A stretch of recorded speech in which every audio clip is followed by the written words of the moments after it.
కరీంనగర్ జిల్లా వీణవంక మండలంలో భారీ వర్షం కురిసింది. పలు గ్రామాల్లో అకాల రాళ్ల వర్షం పడింది. భారీ వర్షంతో పలు చోట్ల ఇండ్లలోకి వర్షపు నీరు చేరింది. మొక్కజొన్న సహా పలు పంటలు నేల కొరికాయి. వర్షపు నీరు ఇండ్లలోకి చేరటంతో ఇబ్బందులు పడ్డారు జనం. ఇక మరోవైపు పంట నష్టంతో తమను ప్రభుత్వమే ఆదుకోవాలని కోరుతున్నారు రైతులు. కరీంనగర్ జిల్లా వీణవంక మండలంలో భారీ వర్షం కురిసింది. పలు గ్రామాల్లో అకాల వర్షం పడింది. భారీ వర్షంతో పలు చోట్ల ఇండ్లలోకి వర్షపు నీరు చేరింది. మొక్కజొన్న సహా పలు పంటలు నేల కొరికాయి.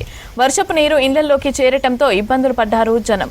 మరోవైపు పంట నష్టంతో తమను ప్రభుత్వమే ఆదుకోవాలని కోరుతున్నారు రైతులు.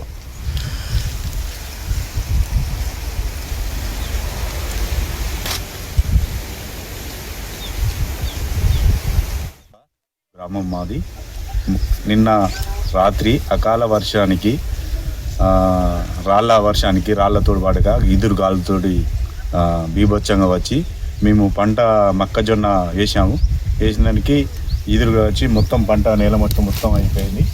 మేము సుమారుగా 40 నుండి 50 వేల పెట్టుబడి పెట్టాము. దీనికి ఇంకొక 15 రోజులు అయితే కొంచెం వస్తుందని అనుకున్నాము.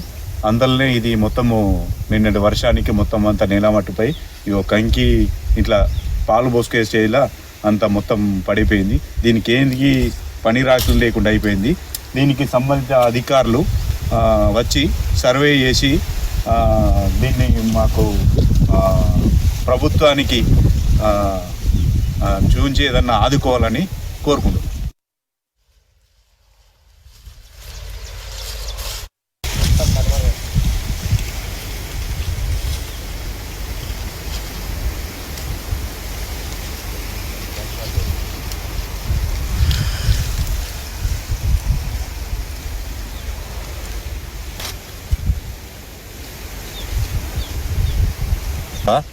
అకాల